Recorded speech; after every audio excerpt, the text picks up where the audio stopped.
présence de la forêt dans notre pays a plusieurs objectifs, plusieurs vertus, je dirais. Et celles-ci ont été franchement entamées par la colonisation de nos forêts classées, la destruction de ces forêts par plusieurs facteurs. Nous notons parmi ces facteurs de déforestation, l'agriculture extensive qui est pratiquée par nos populations et qui a tendance donc à détruire cette forêt. Mais il n'y a pas seulement que l'agriculture, il y a l'exploitation illégale aussi de nos arbres, l'exploitation illégale forestière dans nos forêts. Il y a l'orpaillage illicite et illégal qui détruit également nos forêts. Il y a l'utilisation, je dirais, abusive pour ce qui est des bois énergie, donc pour nos populations. Et ce sont tous ces facteurs-là qui ont amené donc le gouvernement à élaborer une nouvelle politique pour réhabiliter notre couvert forestier, préserver nos forêts et surtout, je dirais, éduquer nos populations sur l'importance de la préservation de notre patrimoine forestier. Nous avons annoncé au cours du communiqué donc, du gouvernement une table ronde des bailleurs pour solliciter des fonds pour nous permettre de mettre en œuvre cette politique qui a été évaluée à hauteur de 616 milliards de francs CFA sur une période de 10 ans. Il est bien évident que le budget accordé donc, aux eaux et forêts ne permettra pas de couvrir entièrement donc, le financement de cette politique. Il est important pour nous donc de pouvoir toucher nos partenaires techniques, nos partenaires financiers pour nous aider à couvrir donc financièrement la mise en œuvre de cette politique. La table ronde des bailleurs qui a été annoncée n'a pas été encore donc programmée. La date sera connue ultérieurement. Nous allons, une fois que cette politique a été donc validée par le gouvernement, nous atteler à établir donc un plan d'action de mise en œuvre de cette politique qui déjà va commencer par l'élaboration et la révision des textes d'application et la mise en place donc de groupes de travail qui nous permettront d'avoir un plan d'action défini, un plan d'action chiffré et budgétisé qui sera mis en œuvre donc le plus rapidement possible. Mais le plus important que nous devons faire, c'est informer. Informer, éduquer, sensibiliser. Informer nos populations sur déjà la mise en place de cette nouvelle politique, sensibiliser nos populations sur l'importance donc de l'arbre, l'importance de la forêt pour nos activités économiques, mais aussi tout simplement pour nos activités sociales. Et éduquer parce que nos générations, les futures générations qui auront à vivre dans ce pays, devront vivre dans un pays où le climat est favorable donc au développement économique, au développement social, mais aussi une population, une génération qui est soucieuse de l'environnement, soucieuse des activités durables, soucieuse de la préservation donc, de notre patrimoine. L'information est donc importante, la sensibilisation, parce que nous sommes tous acteurs, je dirais, de la déforestation, mais nous serons tous et nous devons tous être acteurs du reboisement en Côte d'Ivoire, de la réhabilitation de nos forêts et surtout de leur préservation. Donc, voilà ce que je pourrais dire après ces premières questions sur cette nouvelle politique.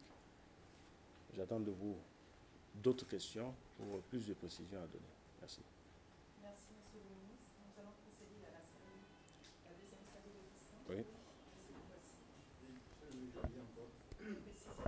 Oui. C'est pour savoir quel est l'aspect qui sera reboisé chaque année durant les 10 ans. Là, vous allez reboiser combien de Voilà des chiffres. Oui, oui. Durant les 10 ans, chaque année. Une autre question?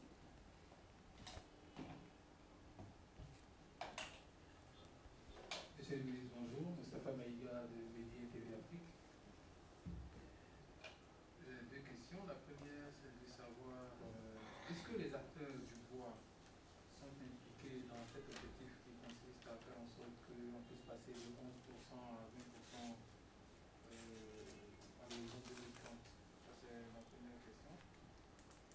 La seconde, c'est de savoir à quel niveau les populations sont prises en compte, parce que vous avez parlé d'informer, d'éduquer. Mais qu'est-ce qui change véritablement en termes d'approche? Parce que jusqu'alors, je pense que vous êtes dans cette dynamique-là, et je termine pour savoir, est-ce que, avec le budget que vous avez, vous pensez que vous pouvez atteindre l'objectif assigné pour 2030? Merci. Merci. Un autre organe? J'ai vu, voilà.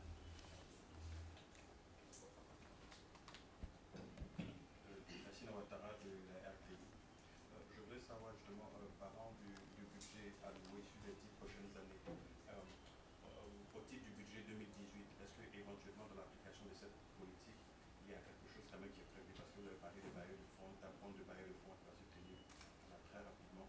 Est-ce qu'au titre du budget 2018, il y a quand même donc une part allouée à cette politique? Merci. Un autre organe? Non? Monsieur le ministre?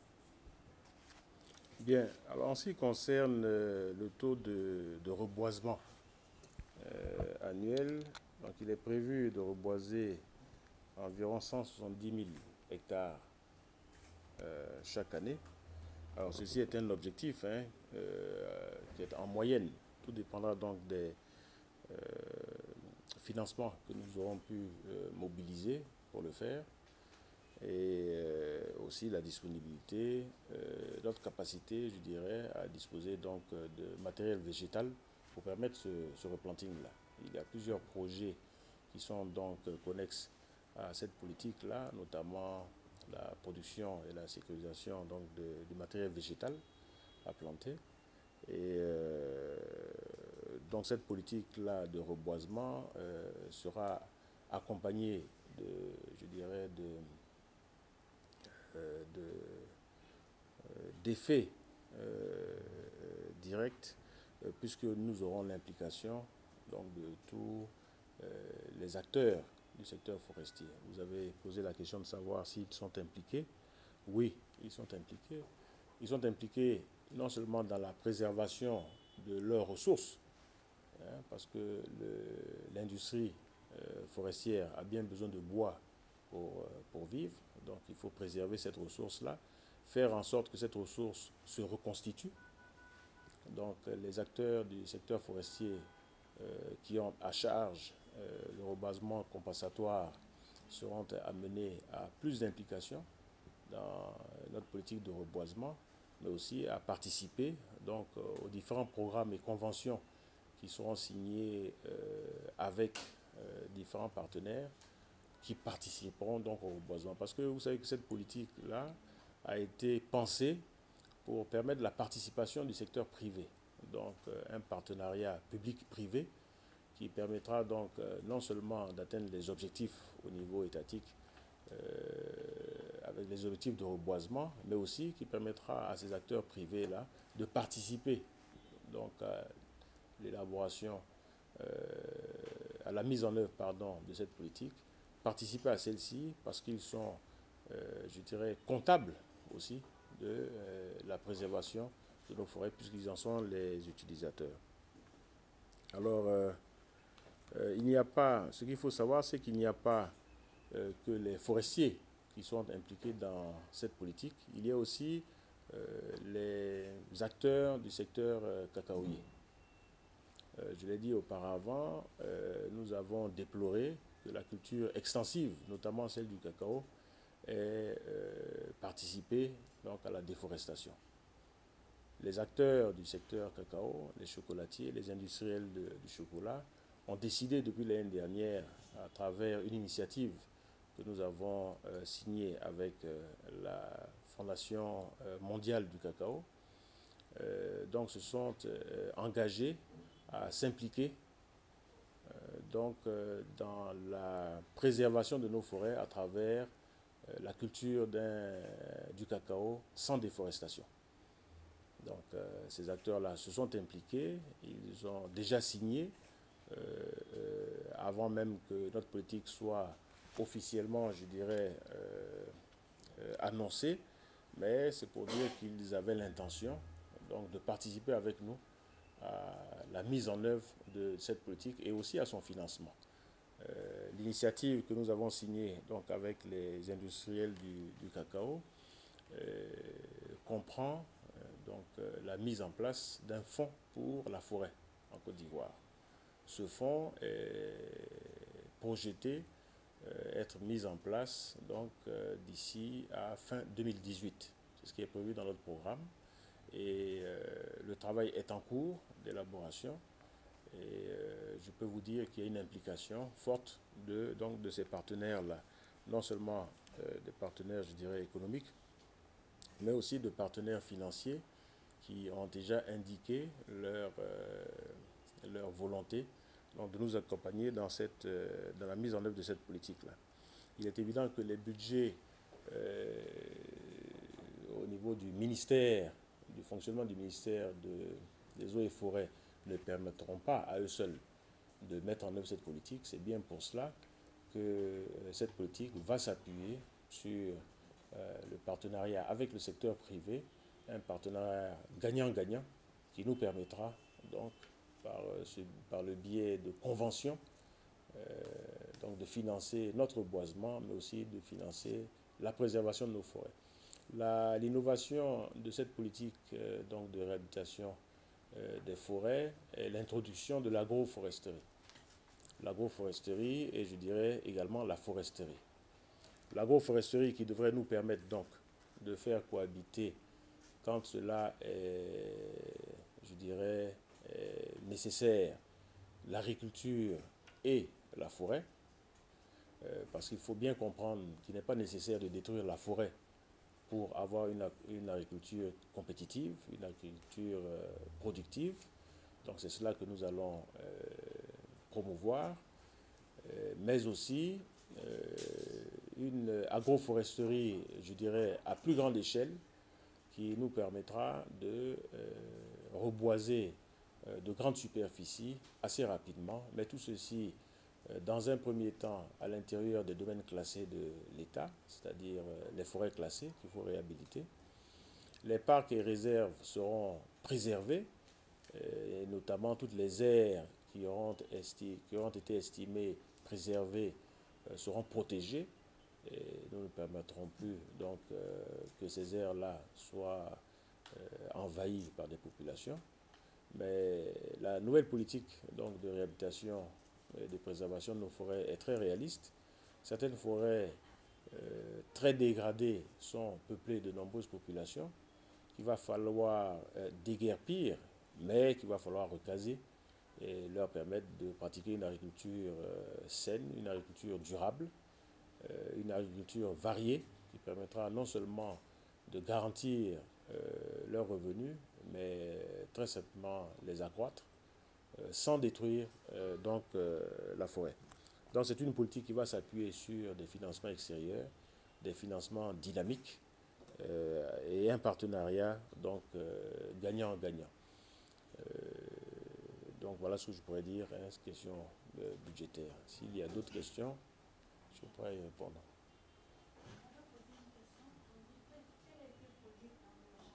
Qu'est-ce qui...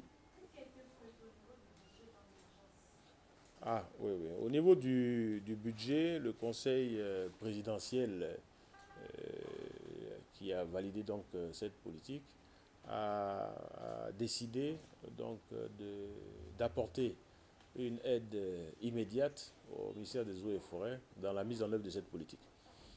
C'est à hauteur donc de 4 milliards de francs CFA que des fonds ont été débloqués qui seront prélevés donc sur la caisse café cacao. Donc ceci montre vraiment une dynamique entre l'agriculture et la forêt. Ce financement donc a été mis à la disposition du ministère des Eaux et Forêts pour permettre à son administration, qui se trouve le plus proche donc, de nos forêts, d'être dotée de moyens de mobilité, surtout, parce que c'est ceci qui fait défaut pour une présence sur tout le territoire national et aussi la mise en place très prochaine d'une brigade, donc une brigade de surveillance et de préservation donc, de nos forêts pour éviter qu'elles soient cannibalisées par des personnes, je dirais, très mal intentionnées.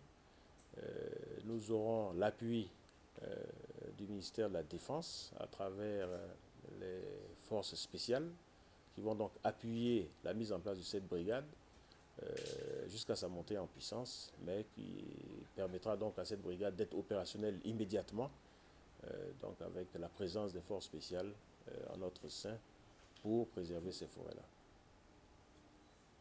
Oui. Monsieur le ministre, on imagine bien que d'une période à l'autre, c'est-à-dire d'une année à l'autre, les menaces autour de la forêt sont différentes. En ce moment, quelle est la menace la plus pernicieuse? C'est le premier point. Et le deuxième point, en termes de politique, en termes d'approche, entre le principe de reboisement et la démarche de protection, comme vous avez souligné tout à l'heure avec les forces de l'ordre, quelle est votre priorité? Entre Le principe de reboisement et la démarche de protection avec les forces. Qu'est-ce que vous priorisez le plus? Merci. Ok. Oui. Alors, ce que je voulais savoir en ce moment au niveau du ministère, c'est-à-dire que sur plusieurs années, depuis je pense les années 90, il y a eu plusieurs plans éventuellement de préservation de la forêt ivoirienne et tout cela. Je pense que ça n'a pas marché parce que quand on voit de 90 où on était à 7 millions, on se retrouve à près de 3 millions, ça n'a vraiment pas marché. Alors, quel est on va dire, le fait nouveau? Qu'est-ce qui est réellement différent de cette nouvelle politique en fait, de préservation des forêts?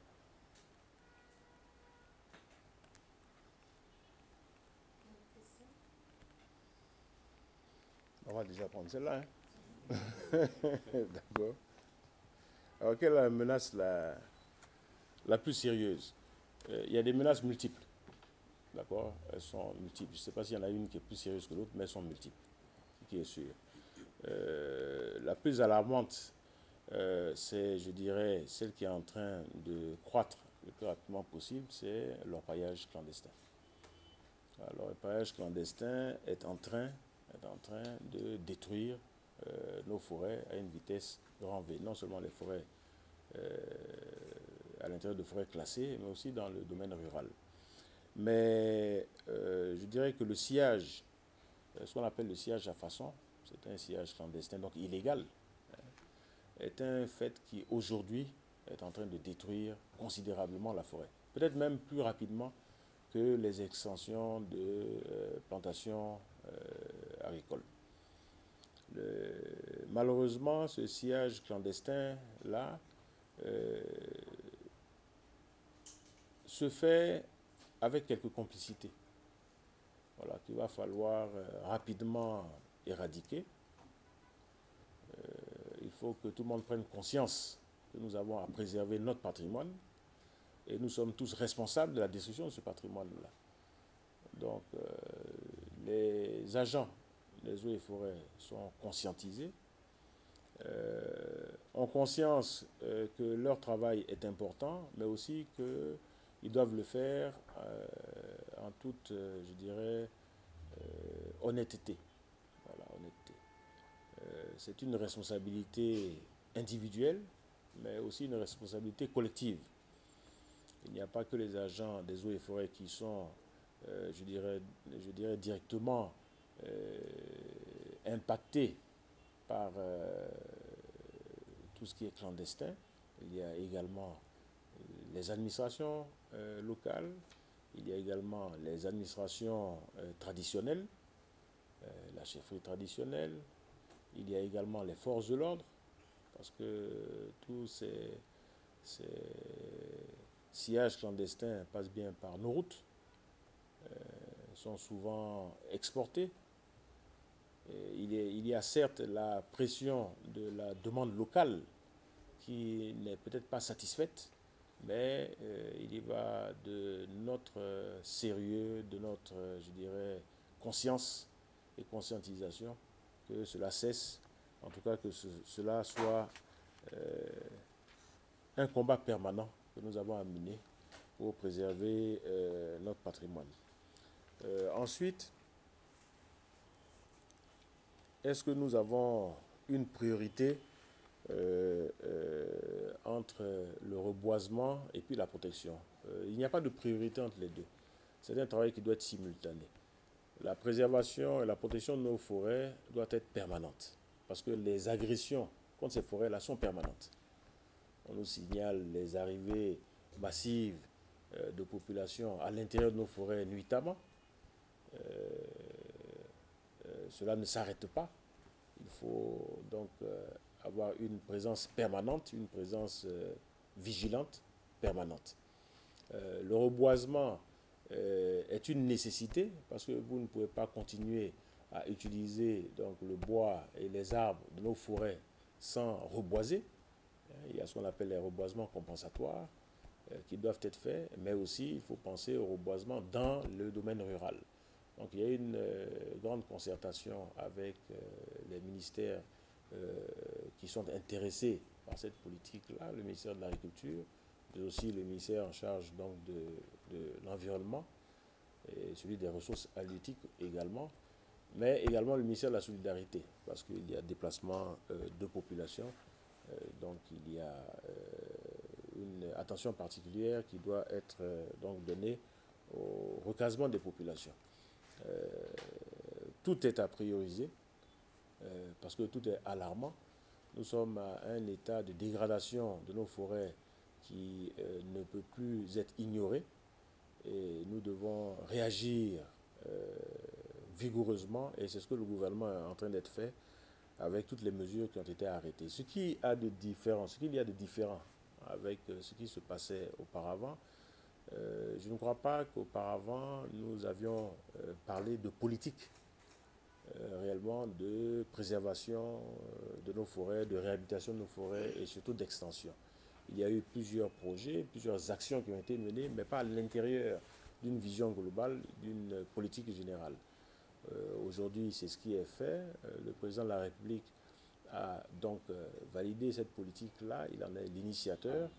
Et nous en sommes donc les maîtres, je dirais, maîtres d'ouvrage délégués.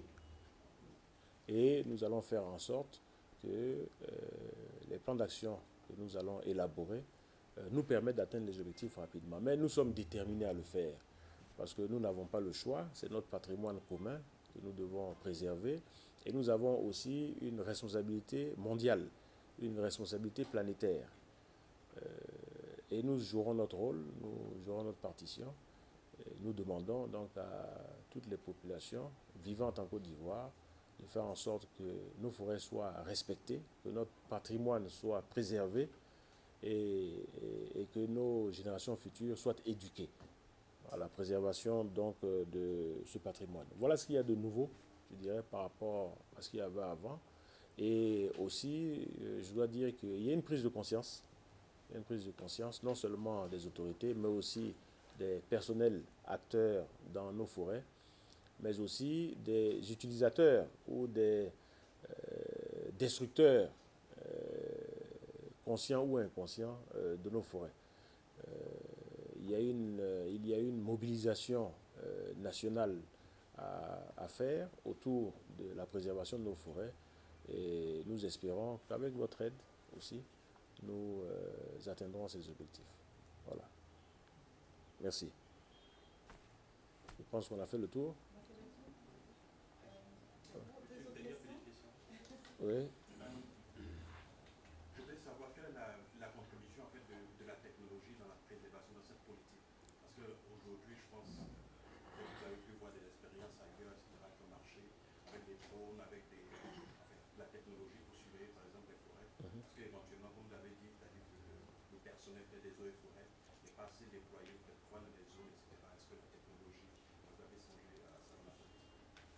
Bien sûr, la technologie est notre, je dirais, premier partenaire, parce que nous ne pouvons pas mettre un agent derrière chaque arbre, et sur tout le territoire national. Et aujourd'hui, vous avez parlé des drones, effectivement, les drones font partie des outils de surveillance des espaces tels que les forêts. Il y a aussi les surveillances qui se font par images satellitaires, mais sur le plan opérationnel, nos équipes seront dotées donc, de drones pour les accompagner donc, dans la surveillance et dans la préservation donc, de nos forêts. Oui, la technologie sera utilisée, mais aussi sera utilisée pour la traçabilité, parce qu'il y a également donc, un problème de traçabilité de nos produits ligneux. Vous savez, pour tous les produits qui seront commercialisés, il y a de plus en plus une prise de conscience et une volonté des consommateurs de ne pas participer, de ne pas être complices de la déforestation. Et donc, la traçabilité va nous permettre de faire en sorte que non seulement le bois illégal soit, je dirais, extrait des produits que nous pouvons commercialiser, mais cette traçabilité-là nous permettra aussi de conforter la meilleure gouvernance, la bonne gouvernance que nous voulons dans ce secteur. Donc les nouvelles technologies vont nous y aider. Nous sommes aussi en partie en train de travailler sur la dématérialisation donc, de toutes les procédures administratives au niveau de l'administration forestière. Ceci permettra une meilleure gouvernance également dans le secteur et une meilleure surveillance des produits qui sortent donc, de nos forêts. Voilà. Monsieur le ministre, une préoccupation oui. Concernant les forêts classées. Concernant les forêts classées, oui. Oui. Depuis à 90, quand il y a eu des forêts qui ont été déclassées, surtout dans la zone d'Alepé. Au moment où la Côte d'Ivoire avait vraiment préservé ses forêts, des cas d'autres. Moi, je ne sais pas pourquoi qu'est-ce qui motive cette situation. C'est la pression de la population riveraine. Alors, ce qu'il faut savoir, c'est que cette nouvelle politique-là prévoit qu'il n'y a aucun déclassement de forêt. Donc, il n'y a pas de déclassement de forêt. Il y a une étude qui est en cours donc, pour délimiter ces forêts. Vous saviez que les forêts avaient été délimitées auparavant avec des moyens techniques géodésiques. Aujourd'hui, nous utilisons des GPS. Il se peut qu'il y ait des différences de points. Donc, cette nouvelle politique-là prévoit tout d'abord une délimitation de nos forêts pour être sûr qu'il n'y a pas de litige avec les communautés riveraines. Ça, c'est une première chose. Il n'y a pas de déclassement, donc je dis, de forêts classées auparavant. Mais il y a une prise de conscience qui nous rend réalistes en se disant que beaucoup de communautés se sont introduites dans les forêts.